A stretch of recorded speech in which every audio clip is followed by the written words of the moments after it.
after the runoff election in April of 2019, the city of Chicago has not one but 5 progressives into city council.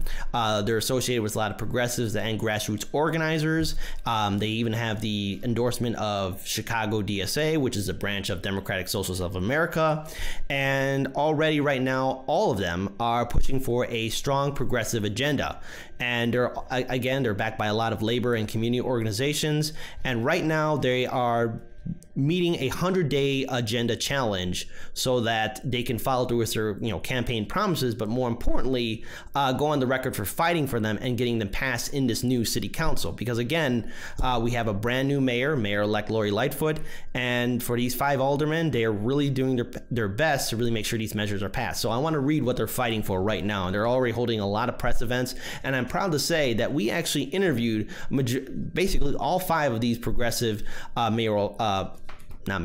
aldermanic new aldermen who are now in office, and including we did a short interview with Mayor-elect Lori Lightfoot. Please check those videos out. That's once you're done watching this live stream. So here's what's happening. Right now, the measures include raising Chicago's minimum wage in 50-cent increments until it reaches $15 an hour and no later than July 2021. Chicago's minimum wage is at $12 an hour, increasing to $13 on July 1st. Strengthening the city's affordable requirements ordinance by mandating construction of 3-bedroom units suitable for families, eliminating loopholes that allow developers to buy their way out of requirement to build on-site units in gentrified neighborhoods, requiring developers seeking upzoning authority to make at least 30% of newly built units affordable. Chicago has a gentrification problem. We've covered that in the past as well. Putting a binding referendum on the ballot asking Chicago voters to authorize a 1.2% point increase in tax on high-end real estate transactions of $1 million or more. That could generate up to $150 million to combat homelessness that currently impacts estimated 80,000 Chicagoans. There is a homelessness crisis happening in this city as well. There's also the approving of the ordinance repeatedly blocked by former Mayor Rahm Emanuel's city council allies that would require the city to send all surplus dollars generated annually by Chicago's tax increment financing, TIF, to the Chicago Public Schools for as long as CPS remains in financial distress.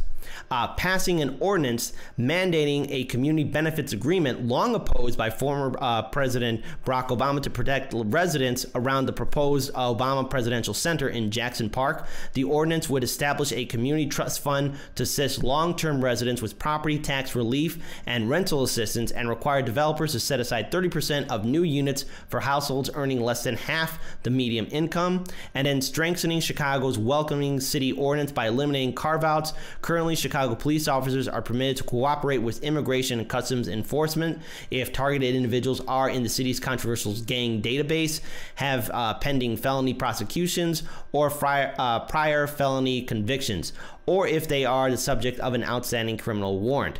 So again, this is fantastic news to see here. Like, they're really fighting for it.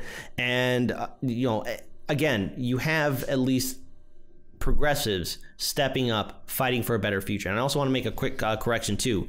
10 members of the Progressive Caucus that may well swell to 16 in new city council have signed an open letter to Mayor-elect Lori Lightfoot asking the mayor-elect to join them in reimagining Chicago as a city where working families and communities of color can thrive. So this is, again, great news. We're seeing progressives in the city of Chicago getting things done. This is a brand new city council with a brand new mayor.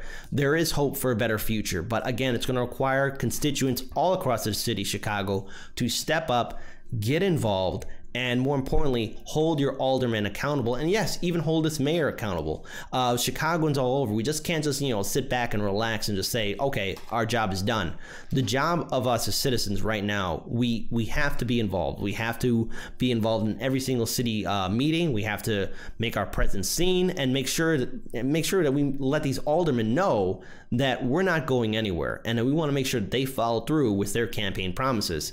So I actually have a quote from mayor. Alderman-elect Andre Vasquez of the 40th Ward, he has been like an ongoing returning guest on our show. We interviewed him early on, even before he ran for the office of the 40th Ward, and even interviewed him after it was all said and done, where he finally became the new alderman-elect of the 40th Ward. Check out those interviews as well. Fantastic history. I'm actually proud to say that we actually interviewed one of the leading progressive aldermen in our new city council. That's just fantastic. I mean, talk about luck. So here's basically, just so you guys can have an idea who Alderman-elect Andre Vasquez is. He defeated the 36-year veteran Pat O'Connor, who was Mayor Rahm Emanuel's city council floor leader, and is also somewhat of a close ally to Alderman Ed Burke, who is currently being investigated by the FBI.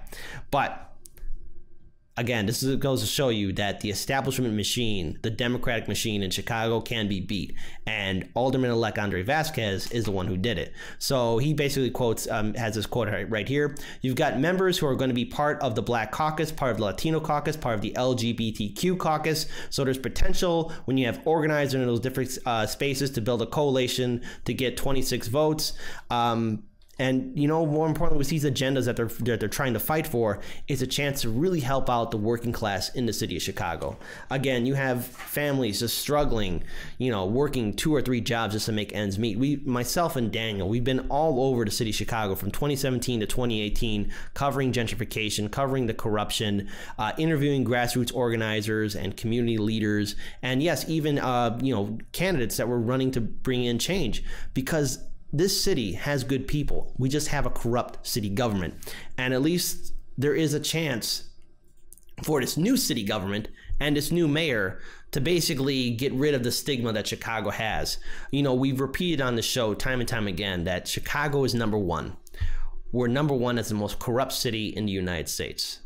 I think it's time for us to change it. And maybe this new city council can do the job. But the only way it can be done, the only way these measures can be done, if the people of Chicago and in the Chicagoland area step up and get involved in City Hall and hold these aldermen and this new mayor accountable so that we actually have real change.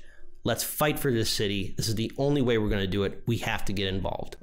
Hey, did you like that video? Well, hit the subscribe button, hit that bell notification, hit that thumbs up icon, so that way you know when we upload more content to the Heartlands Media YouTube channel. So Daniel, what else can we do to really put everything into this? Well, we've invested everything we have into this company, so you can help us out by going to our Patreon page and giving us the equivalent of going to Starbucks once a day, which I think is about $50. Please help us out. We want to build more and grow. We will see you in the next video.